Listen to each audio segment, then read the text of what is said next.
Assalamualaikum warahmatullahi wabarakatuh. Kembali lagi bersama saya di channel Sordel Tumpul. Di video kali ini ada sebuah motherboard MSI, teman-teman. MSI H81M E33 dengan kondisi mati total, tidak hidup sama sekali. Langsung saja saya akan nyalakan motherboardnya. Kita lihat sama-sama kondisinya seperti apa. Simak terus videonya agar tidak gagal paham. Ya, power supply sudah saya nyalakan. Di sini saya memakai lampu standby ya. Di kabel power supply ini saya pasang lampu standby untuk memudahkan saya mengetahui power supply ini dalam keadaan on standby atau dalam keadaan off. Ya, kipas sudah terpasang, saya akan coba nyalakan. Nah, di sini bisa lihat ya teman-teman. Saya on kan di sini tidak ada respon sama sekali.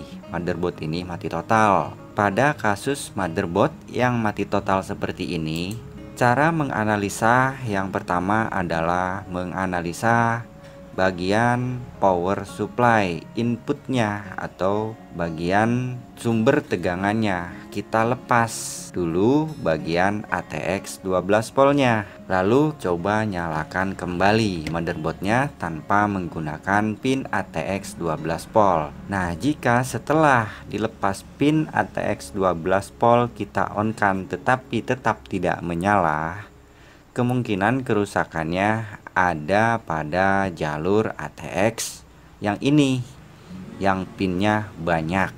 Ya, langsung saja saya akan coba lepaskan pin ATX 12 voltnya dahulu. Kita cek dahulu apakah ada terjadi short pada area ATX 12 voltnya. Saya matikan dulu power supply-nya. Nah, teman-teman bisa matikan dahulu ya. Kalau yang ada saklarnya, ya kalau tidak ada teman-teman bisa melepas kabel listriknya, kabel powernya ya. Kemudian tunggu beberapa saat dan nyalakan kembali.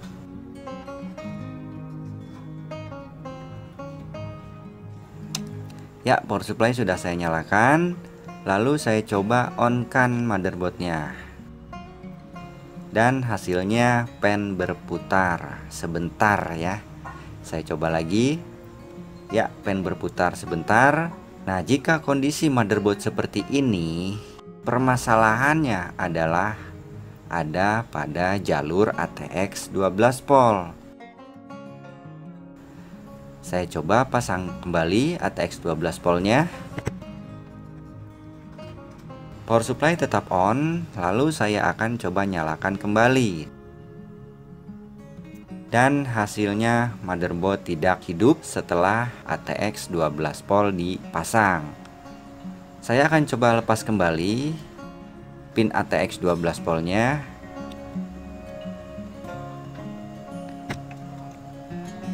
Lalu teman-teman matikan dahulu power supply-nya. Kenapa mesti dimatikan dahulu? Pada saat motherboard di on kan sebelumnya, pin ATX 12 volt terpasang dan terjadi short, maka power supply akan memproteksinya untuk keamanan.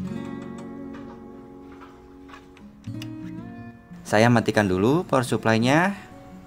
Saya tunggu beberapa detik, lalu saya on kan kembali. Kemudian saya akan coba nyalakan kembali dan hasilnya pen berputar.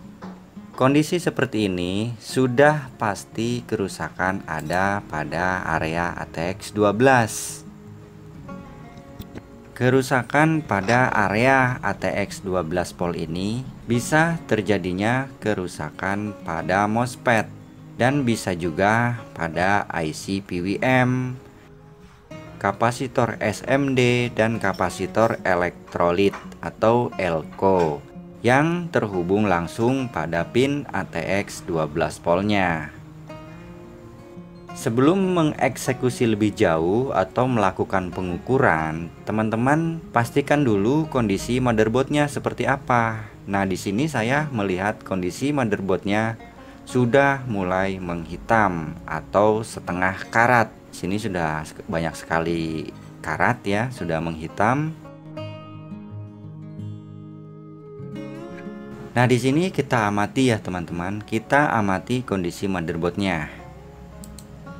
Kita lihat di sini sudah mulai menghitam-hitam jamur ya, seperti ini. Kita lihat terutama bagian MOSFET ya. MOSFET-nya apakah ada yang gosong atau yang korosi. Kita cek satu persatu apakah ada komponen yang mencurigakan di sini, seperti kapasitor SMD, MOSFET, kapasitor elektrolit atau elko, dan jalur PCB-nya termasuk IC PWM.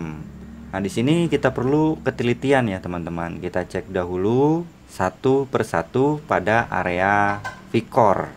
Bisa saja dengan cara menggunakan MBR ya teman-teman. Cuman menurut saya MBR itu solusi akhir jika setelah penganalisaan dengan seperti ini secara langsung tidak ditemukan masalah. Nah, di sini saya mencurigai ada sebuah kapasitor SMD ya teman-teman. Nah, di sini bentuk kapasitornya beda dari yang lain. Kita lihat di sini kapasitor ini agak menghitam dan kapasitor yang lain di badannya tidak menghitam. Nah, di sini ada titik hitam menandakan di dalam kapasitor ini sudah terbakar. Kita bisa bedakan ya teman-teman dengan kapasitor yang lain. Kapasitor yang lain di sini tidak menghitam di badannya.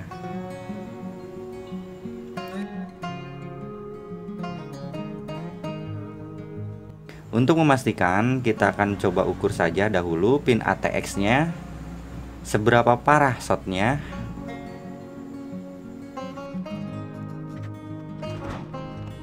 Seperti biasa, probe merah di ground ya.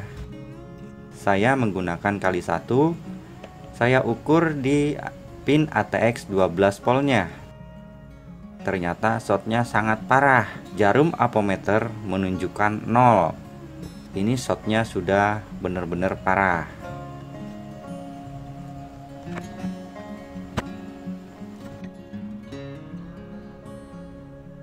Saya akan lepas saja kapasitor SMD ini dengan mematahkannya ya, dengan mencongkelnya seperti ini. Nah, ini sudah terlepas ya teman-teman. Kapasitor SMD ini ukurannya 100 nanofarad 50 volt. Teman-teman bisa mengganti atau tidak diganti pun tidak masalah. Pastikan kedua pin kaki bekas kapasitor ini tidak terhubung satu sama lain. Nah, di sini kita lihat kapasitornya sudah menghitam. Untuk memastikan, kita ukur kembali pin ATX 12 voltnya dengan apometer. Apakah sudah tidak ada hubung singkat atau short? Jikalau masih ada short, berarti masih ada komponen lain yang sudah konslet atau rusak. Ya teman-teman, di sini saya sudah ukur di pin ATX 12 volt dan ternyata sudah tidak short. Jarum apometer tidak bergerak sama sekali. Permasalahannya ada di sini, di kapasitor SMD. Ya, langsung saja saya akan tes apakah motherboard ini berhasil nyala.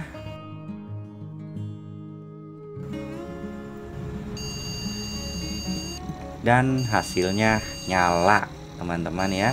Buzzer sudah berbunyi, menandakan tegangan Vcore sudah ada dan motherboard sudah bekerja.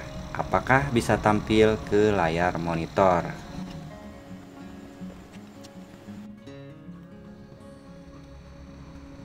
Ya teman-teman, hasilnya tampil. Langsung saja saya akan coba menggunakan sistem ya, menggunakan hard disk. Apakah Windows berhasil booting sempurna sampai ke home screen?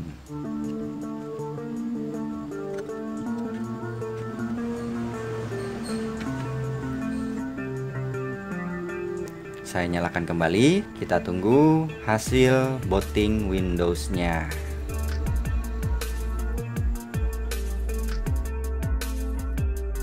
booting Windows sudah selesai berjalan dengan sempurna. Sekian dulu video dari saya, semoga bermanfaat. Maaf jika ada salah-salah kata. Sampai bertemu kembali di video saya berikutnya. Wassalamualaikum warahmatullahi wabarakatuh.